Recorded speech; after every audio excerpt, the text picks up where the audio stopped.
I'm going to show a very powerful point called stomach 36. So the green dots represent stomach 35. It's external knee-eye.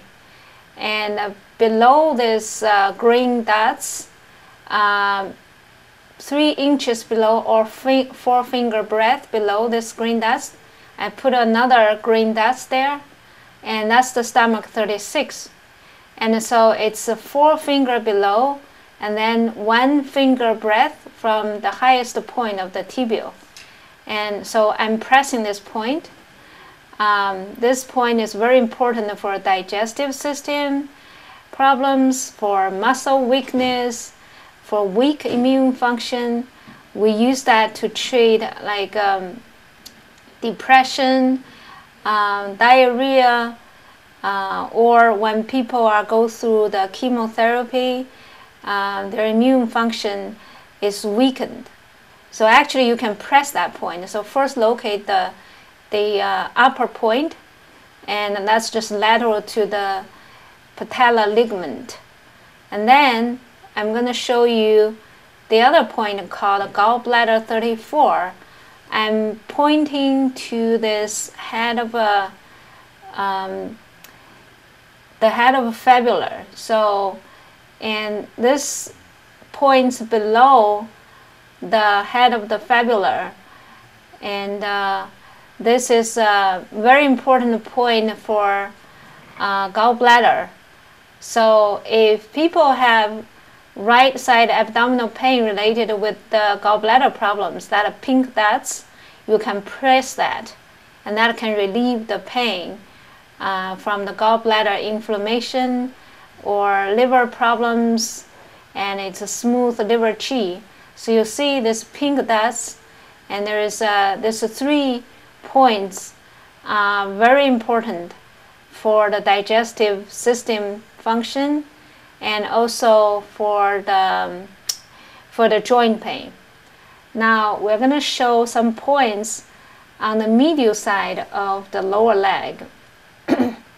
So this is the kneecap, and that's the medial side of the lower leg. And so here is a slide showing the gallbladder 34, which is below the head of fibula.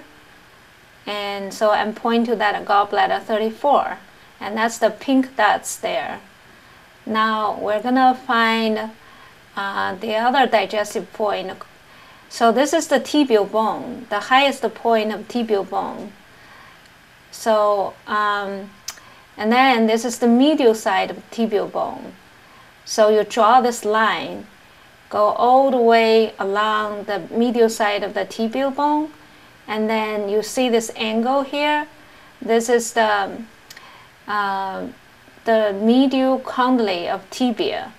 So when the straight line started turning, then you hit the point called the spleen 9. I'm going to use marker to mark this point, and this point we use to strengthen the spleen function. And say the points is this is a blue star, and that's the spleen 9. And this point we used to treat acid reflux, we used to treat knee pain, and if you press there, it's pretty sore usually. So this little star, blue star, is called the spleen 9. So this point, we also use that to treat urine problems. Now I'm pointing to another important point called the spleen 10. So it's 2 inches above the medial corner of the patella. So that's the 3 finger above the medial upper corner of the patella. Another blue star there, and this is spleen 10. We use that to treat a lot of allergies. It can be used to reduce the histamine release.